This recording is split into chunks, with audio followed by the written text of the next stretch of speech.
I'm here with Kristin VanHoose, and we are at Hydrangeas Plus. And Kristin, we're going to be talking about some of your favorite early blooming hydrangeas, but this was kind of an odd year because a lot of them are blooming early. It's a happy year. Yes, it is. Finally.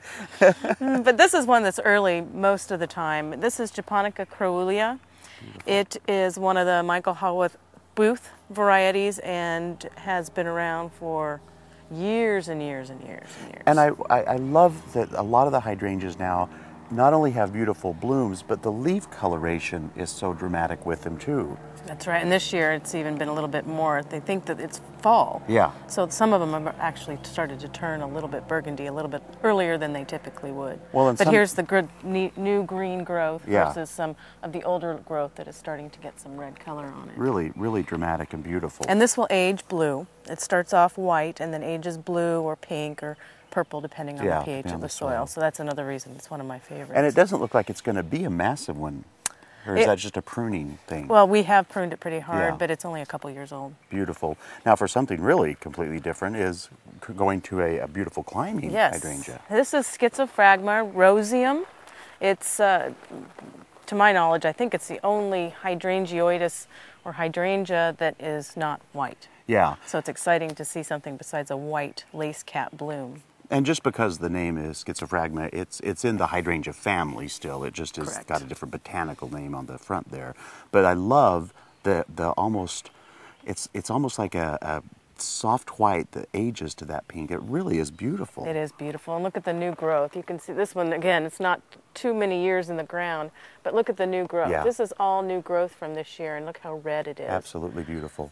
So I think what we should do is take a little trip over to another space and look at a couple more. Sounds great. Now, Kristin, we are in one of the retail hoop houses where you have some amazing blooms happening. Let's start with this one, which is absolutely charming. Isn't it gorgeous? This is the Shirofuji, Serrata Shirofuji. And Serratas bloom a little bit earlier than the mopheads and lace caps. So they give you a little bit of spring color. This, I mean, when we first walked in here and I saw the row of these, it almost looked more like a type of viburnum. I'm covered in blooms. Covered with white. And it's petite. Yeah. It's a small grower, only gets 2 or 3 feet. Most of mine are still staying about 2 feet, but they say 3 feet probably, especially around here. So it'd be good in a container, nice and compact, and then it'll get fall color or maybe even summer color on the leaves. So the leaves will turn burgundy.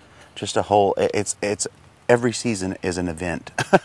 For sure, definitely for hydrangeas. Now, you know this because of last year I actually bought one of these, but that painter's palette has to be one of my favorites. It is. Look at the color on the leaves and the 2-tone, 3-tone color on the petal. Absolutely beautiful. It is beautiful. Well, you know, I think a lot of times as gardeners we get in our mind what a plant is. A hydrangea is this thing.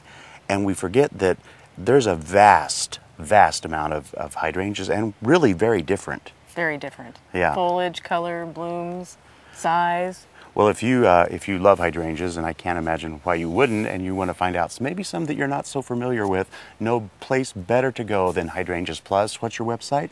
Hydrangeasplus.com. Wonderful. You can go to gardentime.tv. We'll click you over there. Thank you, my dear. Always fun. Thank you.